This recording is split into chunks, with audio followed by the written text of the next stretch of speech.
Olá, os líderes partidários do Senado se reuniram na manhã desta terça-feira com os presidentes da Câmara e do Senado para discutir qual é a melhor maneira de mudar a lei para permitir a prisão em segunda instância no país. A gente fala sobre isso neste programa com o senador Alessandro Vieira, que é do Cidadania do Sergipe, e ele foi um dos parlamentares presentes a esse encontro, ele que é vice-líder do Cidadania. Senador, muito obrigada por esse encontro.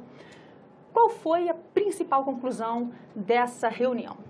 Você tem duas coisas mais importantes decididas. Primeiro, o consenso da necessidade de aprovação de alguma medida que reestabeleça a prisão em segunda instância. Isso é consenso na Câmara e no Senado, com pequenas resistências. Mas existe ainda uma dúvida se vai ser feito via PEC, a PEC que tramita na Câmara dos Deputados, ou através de um projeto de lei que já está pautado aqui na CCJ do Senado. A grande diferença está na velocidade de tramitação. O PL tramita muito mais rapidamente, resolve o problema também. O texto é compatível com o voto do ministro Dias Toffoli, foi revisado pela consultoria da Casa. E a PEC demora um pouco mais para tramitar, mas em contrapartida tem pelo menos um alcance muito maior.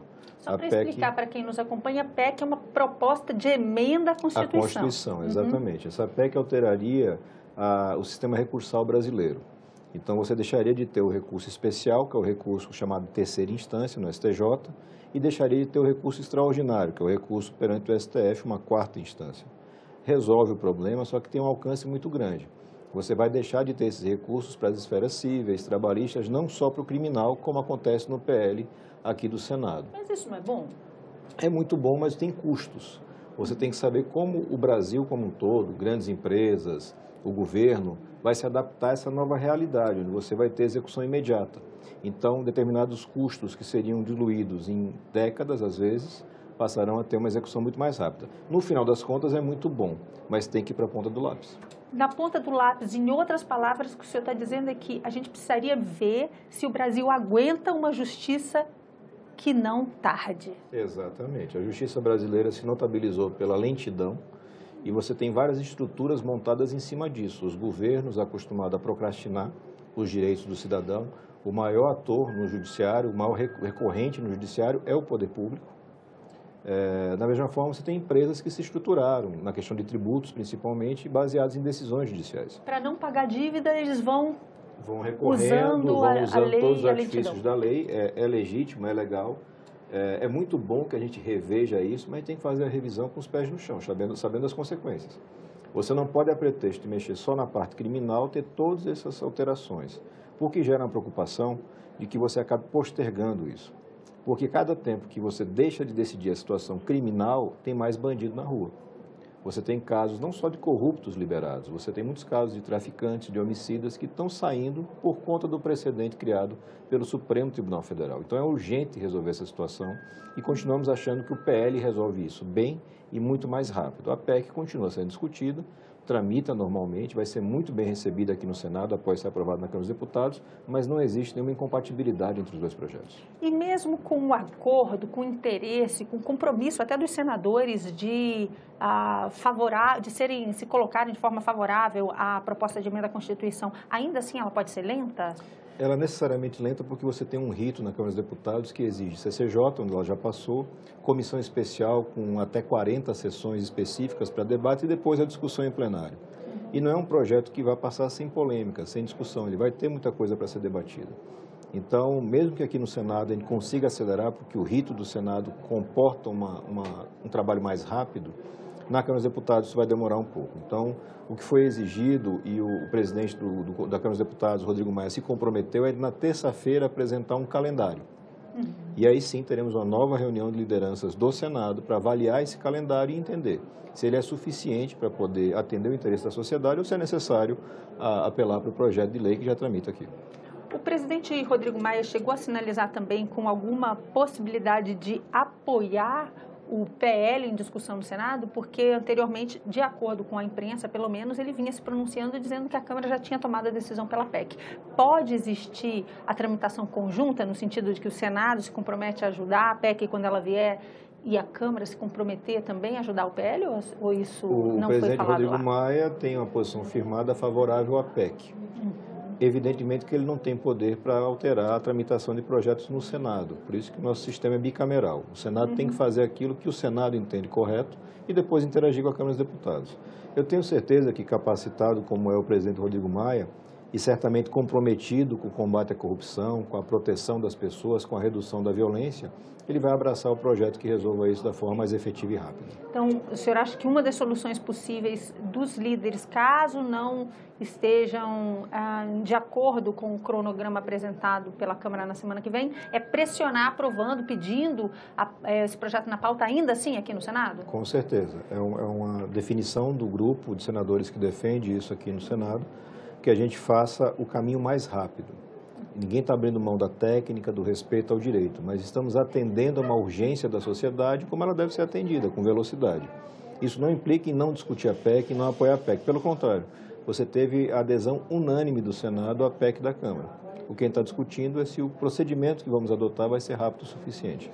Por outro lado, aprovando o projeto, não pode tirar a pressão sobre a discussão da PEC, que o senhor mesmo disse agora há pouco, de alguma forma é positiva também, que essa celeridade fosse discutida para o Judiciário como um todo? Eu acredito que não, porque você já tem um início de trâmite na Câmara dos Deputados, né? Então, é certo que você vai ter uma tramitação. O que nós não sabemos é a velocidade dessa tramitação e qual vai ser o produto final da comissão especial. Não é possível prever isso. Em contrapartida, nós temos um projeto de lei aqui no Senado, que é objetivo, que atende a demanda, atende a necessidade e que pode ser votado a qualquer tempo. Poderia ser votado, por exemplo, na próxima semana, sem nenhum tipo de prejuízo para o processo legal e, a partir daí, ficaria aos cuidados da Câmara dos Deputados. É a linha que nós estamos defendendo por entender que ela atende a sociedade e, ao mesmo tempo, é rápida. Senador, existe alguma posição clara das lideranças do governo ou da oposição sobre isso? Ou esse é um tema que simplesmente reúne oposição e governo? A única palavra de restrição à prisão em segunda instância que nós escolhemos foi da bancada do PT. Só a bancada do PT se posiciona contrária no momento, outros se reservaram para manifestar mais adiante. O governo esteve presente na reunião através dos ministros Ramos e Sérgio Moro, e os dois, especialmente o ministro Sérgio Moro, verbalizaram que essa é uma decisão do Congresso. As duas soluções atendem tecnicamente a demanda. O que o ministro Sérgio Moro fez com muita cautela foi destacar a urgência da situação. Porque a cada vez que você estimula a impunidade, a cada vez que você coloca o bandido na rua, você prejudica o combate à violência, que é uma grande pauta brasileira. E isso certamente chamou a atenção e vai ser levado em consideração por senadores e deputados. Senador, sobre o cronograma, o senhor acredita que é possível votar essa PEC ou esse PL e ver um dos dois se transformar em lei ainda esse ano? O PL, sim, seria possível fazer essa tramitação dentro do ano, a PEC não. A PEC não tem viabilidade para discussão dentro do ano. Qual seria o melhor cenário possível da PEC, já que essa proposta de emenda à Constituição, aparentemente, hoje é a que sinaliza com um olhar positivo tanto da Câmara quanto do Senado? Uma aprovação no primeiro trimestre de 2020 seria o cenário mais acelerado que a gente consegue visualizar. O PL poderia ser aprovado ainda esse ano, já está valendo esse ano. Mas, para isso, precisaria do apoio do presidente da Câmara, Rodrigo Maia, que Sim. Nessa reunião ainda se colocou resistente à ideia. Isso, mas acreditamos que é um processo de negociação. Na mesma medida em que surgiram textos ao longo das últimas semanas e as manifestações foram mudando do presidente do Senado e do presidente da Câmara dos Deputados, a gente imagina que, com a mobilização da sociedade e com a apresentação técnica desses textos, é possível chegar a uma composição mais adiante. O presidente da Câmara chegou a explicar os motivos pelos quais ele, a princípio, é contrário a defender também o PL? Ele tem a preocupação em não voltar a judicializar a questão.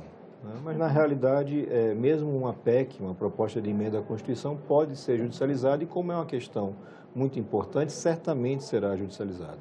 Aí, nesse ponto, é importante atentar para os votos dos ministros do Supremo. Os ministros apontaram que o problema está no Código de Processo, não na Constituição. Você não tem na Constituição nenhum dispositivo que vede a prisão. O que você tem é presunção de inocência, e isso é válido, e a cláusula pétrea. A questão do trânsito em julgado, efetivamente só após a extinção dos recursos é que você tem o chamado trânsito em julgado, isso também é cláusula pétrea, mas em nenhum momento você toca na questão da prisão. Tanto é que a prisão em segunda instância foi executada no Brasil na maior parte do nosso período democrático. Senador, existe sempre um clamor das redes sociais, a gente tem hoje um parlamento muito mais sensível a essa discussão nas redes. O senhor, que também tem uma atuação nessa área, tem visto uma opinião clara nas redes sociais a esse respeito? Existe uma pressão da sociedade em favor de um projeto ou de uma PEC? Ou para a sociedade isso não importa, o que importa é ver a mudança? O que a sociedade quer é a prisão em segunda instância, né? Nós temos na plataforma do change.org um abaixo-assinado com 2 milhões de assinaturas já. Você tem a mobilização muito grande, tanto de grupos mais organizados, mas também do cidadão comum, que não quer ver o Brasil transformado num paraíso da impunidade. Nós já vivemos nesse Brasil os processos que não acabavam nunca para aqueles que têm dinheiro para contratar boas bancas de advogado. E agora a gente teve, durante um período, a percepção de uma justiça que funciona mais rapidamente. É muito importante para você ter um Brasil que seja justo de verdade, você ter justiça que funcione rapidamente e tenha suas sentenças executadas. Senador, mais uma vez, muito obrigada por essa conversa aqui conosco. Nós conversamos com o senador Alessandro Vieira, que é vice-líder do Cidadania de Sergipe. O nosso tema, a prisão em segunda instância no Brasil e o projeto ou proposta de emenda à Constituição que estão em discussão na Câmara e no Senado a esse respeito. Se você ainda quiser falar com a gente, esse programa está chegando ao fim, mas você pode deixar o seu recado, pode ver esse programa de novo e outros da TV Senado na nossa página da TV Senado, www.senado.leg.br/TV. Pode ir lá no nosso YouTube e assinar, seguir a nossa página, ou pode ligar para cá no telefone 0800 61 2211, lembrando que essa ligação é gratuita de qualquer lugar do Brasil. Mais uma vez, muito obrigada pela sua atenção. A você que nos acompanha ao vivo pelas redes sociais, mais uma vez, obrigada por estar com a gente e até a próxima.